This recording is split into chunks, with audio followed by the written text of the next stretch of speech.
art services. We do participate in international forum. It's a great opportunity to learn from others. No matter how excellent you are, there will always be something missing, and you will find it somewhere else. It's good to learn from others and share your experiences. Upskilling and reskilling. It's very important for the workforce as well as the public. If you don't know how to use the service, then what's the use of investing in developing all this infrastructure? If you are not using the service, there won't be any data generation, of which we cannot then build on and have AI and so forth. So it's all connected. And that's why TIDRA today has digital virtual academy, where we offer a lot of training to the government employees. Other entities, they offer also for the public, and these are available free of charge. We do focus on talent, and one of the initiatives, the Golden Visa, it attracts talents, and those play a big role in bringing lots of ideas. Challenges to export our experience to other countries. Nothing is impossible. Financial matters, yes. Maybe the UAE, God bless her with wealth. We managed to use it wisely. Mm-hmm. There are other countries that have a lot of resources, but it's not being well used. That is one element. The other is the culture and social context. It's very important when you build a strategy, digital transformation strategy. You have to take into consideration the cultural context. Without it, it will not be sustainable. You can't use something from the shelf, use somewhere else, and you just apply it. One size fits all does not work in this business. And I think I've tried to wrap as much as possible. Yeah, thank you very much, Your Excellency. I can't help but notice that Professor Sis Mustafa was nodding. I think, what's your opinion about how can government navigate and prepare policymakers and also citizens into these changes and opportunities affected by the transformation, digital transformation, and what role also play education into equipping and preparing workforce and also policy making bodies for these changes?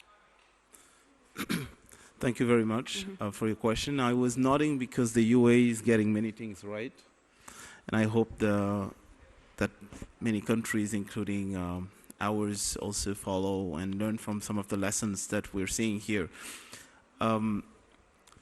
Well, I think the answer to your question depends to a large extent to what we mean by transformation.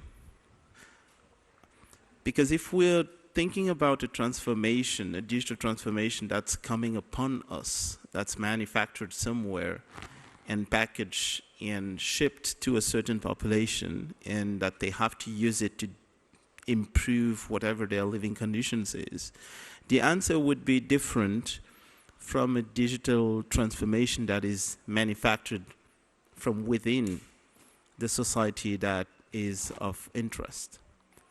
These are two very different situations, and I think that they lead to very different strategies and very different outcomes. because the same tools, from a technological and scientific perspective, the same tools are used to do different things depending on where you are. The very same architectures and neural networks and algorithms, as far as AI is concerned, for example, that are used for creating self-driving cars in the United States because it's an important challenge there, the economic need is there, are the ones that are used to detect crop disease or diagnose cancer in other places, for example, in Africa, where the health needs are very pressing. Mm-hmm. So context matters. It matters a great deal.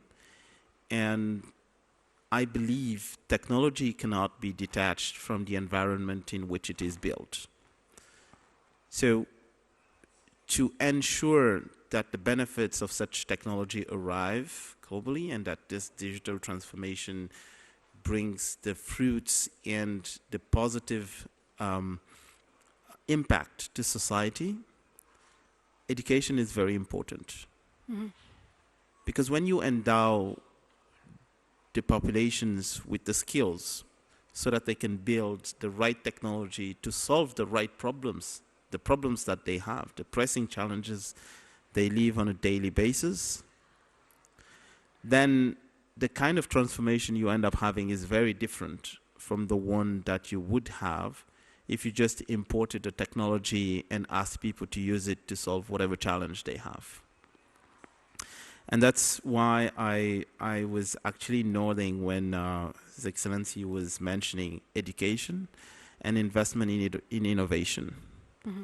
I think a central role governments have in Africa, because that's where I come from, is to shape the regulatory framework and the entrepreneurship environment in a way that makes it conducive of this innovation. But at the same time, to create the education infrastructure so the population can have the tools and the skills in order to bring that change and that digital transformation about.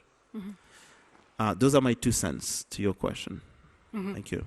Yes, I think I want also to move this point to you, Your Excellency, Dr. Talat, but also I want to ask you how to make sure that this digital transformation strategies are inclusive to all citizens, especially the difference between rural and urban populations, and to avoid the digital divide. Right.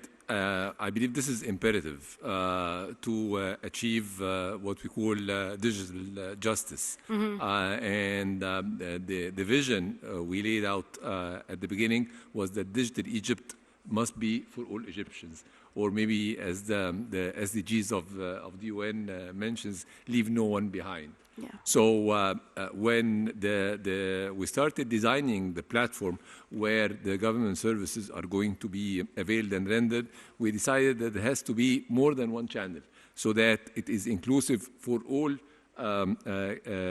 Egyptians categorically. We started with a digital platform and a mobile application for IT savvy, for IT savvy